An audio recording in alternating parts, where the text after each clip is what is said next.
salut à tous, on se retrouve pour une nouvelle vidéo. Alors c'est la dernière, la deuxième partie de l'équipe Mercato.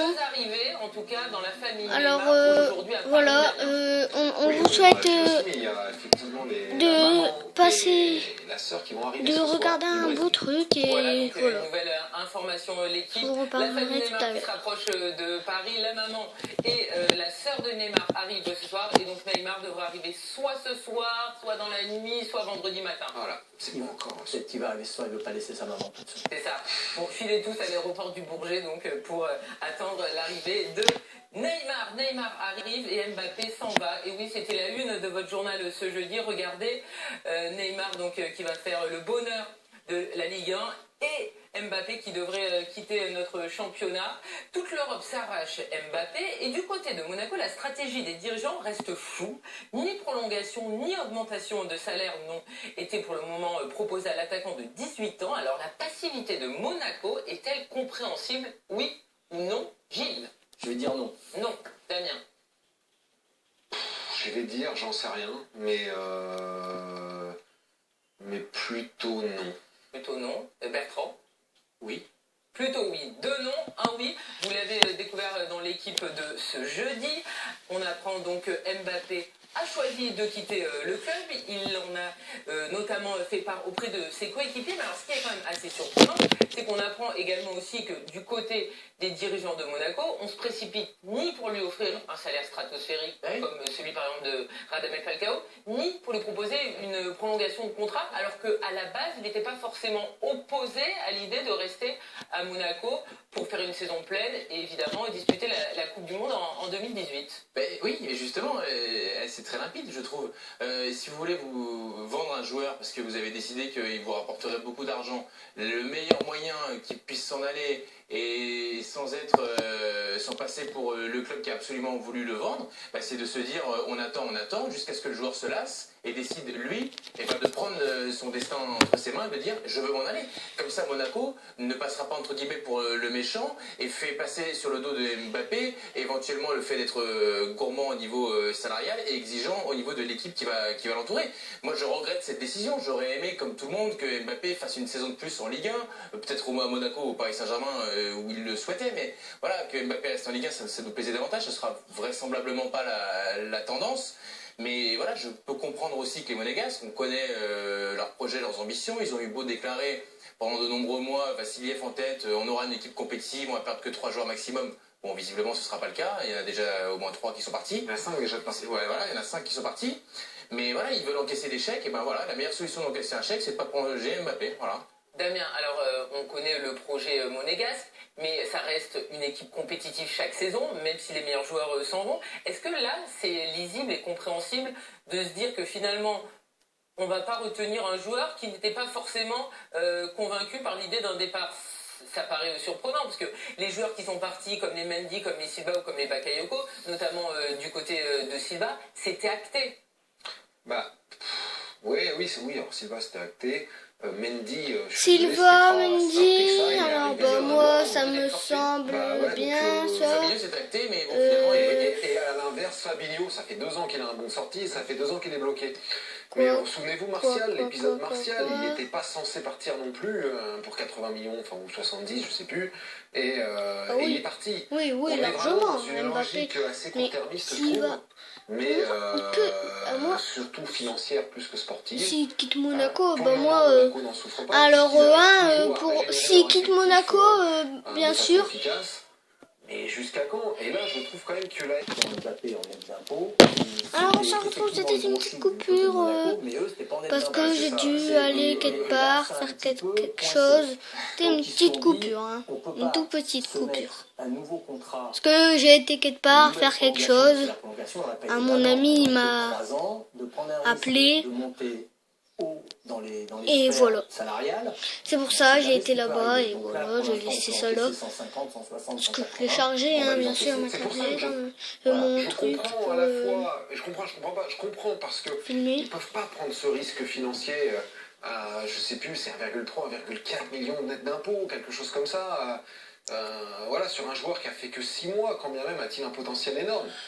Mais d'un autre côté, effectivement, il a un potentiel énorme.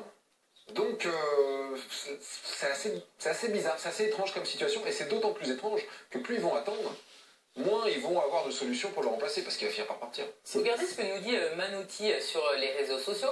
C'est le mercato complet de Monaco qui est incompréhensible. C'est une équipe décimée, récupérée par ils sont gentils les Twitter. C'est pas ça du tout. La politique de Monaco, c'est de faire du crédit joueur. C'est-à-dire d'acheter de vendre. Donc c'est ce qu'ils ont fait. C'est parfaitement compréhensible. Ils l'ont acheté 15.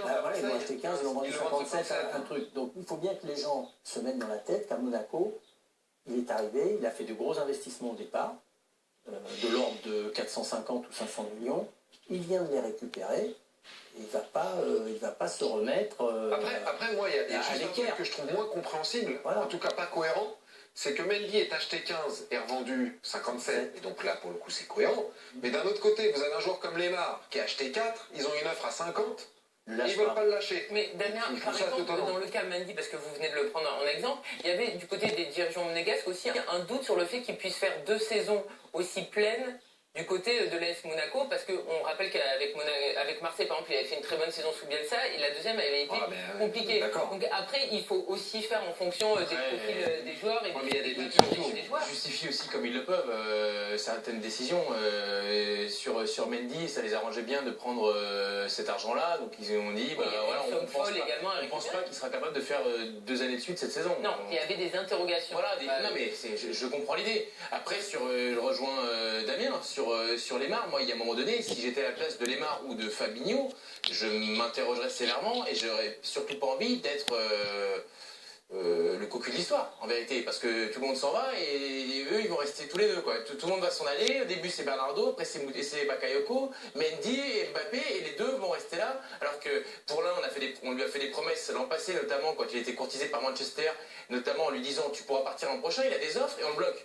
C'est pas... Souvent, on pointe du doigt des joueurs... C'est déjà arrivé dans c'est déjà arrivé, d'accord. Mais très régulièrement, et nous les premiers, on critique les joueurs qui vont bras de fer, etc., qui veulent rester, puis ensuite s'en vont. Quand ce sont les clubs qui font des promesses et ne les tiennent pas, on peut aussi le relever et dire que c'est pas correct. Bien sûr. Mais le fait aussi que Monaco, justement, garde pour l'instant un joueur comme Fabinho et comme Lemar, et qu'ils aient prolongé un joueur comme Glick ou comme Falcao, c'est aussi quand même une preuve qu'ils veulent faire une équipe qui est quand même très compétitive. On vient de le dire, il faut qu'ils aient 11 joueurs compétitifs. Moi, je veux bien qu'on régénère le groupe tous les ans, mais eux, c'est pas ils ne régénèrent pas. C'est un bouleversement complet. Donc ça leur a réussi il y a 2 ans. Ils sont arrivés en 2 ans à être champions de France. Je ne pense pas que si Mbappé s'en va, je ne les vois pas dans les 5 premiers du championnat de France, parce que je suis certain que si Mbappé s'en va, Fabinho et Lemar... Je suis pas loin de penser la même chose. Voilà. Je suis pas loin de penser la même chose, parce que là, quand même, ça fait beaucoup. Il faudra quand même expliquer, à un moment donné, alors à Fabinho, ça fait 2 ans. Fabinho partira, j'en suis sûr. 2 ans qu'on lui dit, tu as ton bon de sortie. 2 ans, l'année dernière, Manchester, l'année d'avant, je ne sais plus qui. 2 ans. Paris fait une offre à 60 millions. Non, tu restes là. Oui, mais ça, parce que c'est la stratégie de Monaco. Parce que c'est ne veut pas renforcer un adversaire. Je comprends, mais tu joues plus dans la même cour avec le Paris Saint-Germain. Il faut que là aujourd'hui, Paris n'est plus un adversaire direct pour Monaco. Ensuite, Lemar, on lui dit bah non, tu fais 3 ans comme Bakayoko. Seulement entre-temps, il y a Mendy, il fait 1 an, puis il se barre. Donc j'ai du mal à comprendre. Parce que c'était pas leur philosophie. Ils vont s'acheter des problèmes. Parce que Marseille est davantage un concurrent direct que Monaco, je pense, pour la saison à venir, surtout si Mbappé part. Qui ça ? Marseille. Si Mbappé part, je pense qu'ils joueront davantage dans la même catégorie qu'avec le Paris Saint-Germain. Et il me semble que Marseille, là, son attaquant de pointe en ce moment, c'est un ancien joueur de Monaco. Regardez ce que nous dit Dinovo, un petit clin d'œil qui nous dit si Mbappé partira sous réserve que la LFP ne bloque pas son transfert. Effectivement, si Mbappé est acheté finalement par le Barça, la LFP peut aussi embêter les Espagnols. Mais nous, on a l'habitude en France de perdre nos joueurs, donc on fait moins d'histoire. Non, mais ils peuvent rien faire parce que ce sera un transfert entre clubs. Donc là, oui, non, mais c'était une petite boutade. Ah d'accord. Exactement, boutade. Je pense pas que Barcelone ait les moyens d'acheter Mbappé.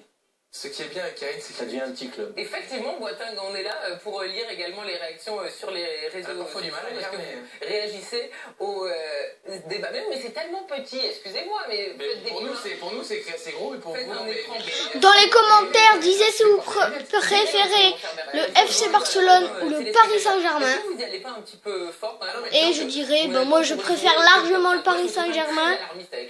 Mais vous me direz, Arrêtez avec... Non, Pierre, mais non, mais tous les champions, on arrête. Le PSG l'an prochain. vous me direz si vous préférez Paris ou Barcelone.